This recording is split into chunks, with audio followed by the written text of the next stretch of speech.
When you guys are gearing up to head out of there, what is that process like? Is it just like, are you just exhausted at that point? Very much so. Yeah, I was pretty Like you exhausted. wish you could like click your heels and be home?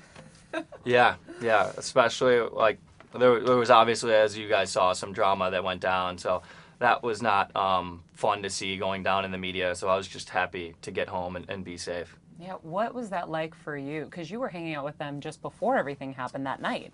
I was there earlier with them, and then I went to a different party with Seacrest all night. So Oh, another name drop. Again with a name drop. he's got my alibi. So I was with Ryan all night, and yeah, with other Ryan at a swim party at a different place. But they're all nice guys. It's just bad stuff happens to good people, and I'm sure they'll bounce back from it. How do you think he handled it?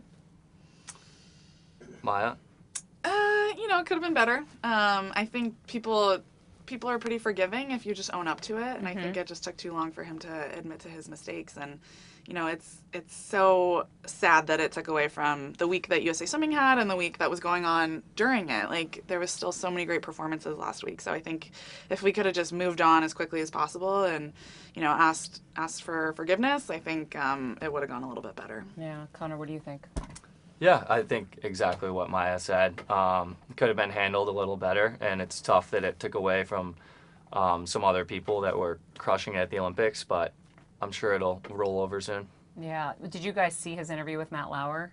No, I haven't watched any of it. Did you see it? I saw a little bit of it before the McGregor fight. I was more worried about the McGregor fight that night, but I saw some of it. I thought he did a good job. Yeah. I mean, he seemed really apologetic. I felt the genuine kind of sentiment he was trying to get across, don't you think? Yeah. I mean, there's a lot of pressure on him at this point. Like, Yeah. I can imagine Yeah. I would cry even if I wasn't apologetic at that point, but, we'd like to think it was. Yeah. When you saw him that night, was he already kind of like out of control and you were like, why did you decide not to go with him? I was with them for like an hour, and I just wanted to go check out another place, and they were staying at the France house, so I didn't see really anything of the night. Is he like, is that kind of his character? I mean, we watched him on on his show, Ryan Lochte, and he's definitely like crazy fun, goofy. Is that something that you would expect from him? No, I wouldn't expect that out of him. I've known him for a long time. I've trained with him, been teammates with him, and he's genuinely a good guy. So it hurts to see him in this position and make a mistake like that. Yeah. Yeah, it definitely cast a little bit of a dark cloud over you guys. I mean, was that a bummer for you? It was, yeah. I mean, we just came out of that meet with so much momentum and so much excitement, and we are one of probably the most successful swim team in the world, and we just crushed it again last week. And for that to then become the story instead of Michael's amazing last meet and Katie Ledecky just absolutely destroying it on the world stage, and Simone having an amazing swim and changing the lives of so many young girls. That's what it should have been about, and so it's a bummer that that's what the media was focused on instead. I just got the chills. I did. It was like, oh, because it was, you guys, the whole U.S. contingency just dominated and did so incredible. Conor, did you guys train together? Because I was reading an article where he was saying he wanted to train with you specifically.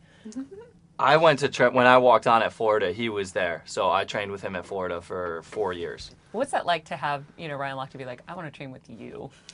Something about you, he was like, either you were going to up his game and you were going to be fun, or one or the other. Which way? I'm not that fun. Yeah. We trained together for Florida for 4 years, and then I know he wanted to train a lot with me this year, but it never really worked out. I think I bring a hard work ethic to practice and try and keep it fun. So the best of both worlds. I've trained with him. I've trained with Michael and some of the other top-notch guys in the world. So I've been lucky enough to train with him, and I don't know if we'll see him back in the pool soon, but maybe we'll train together. What's up, guys? I'm Giuliana Rancic, and you're watching the Live from the Red Carpet YouTube channel. Subscribe today, then be sure to check out our other Live from the Red Carpet videos right here.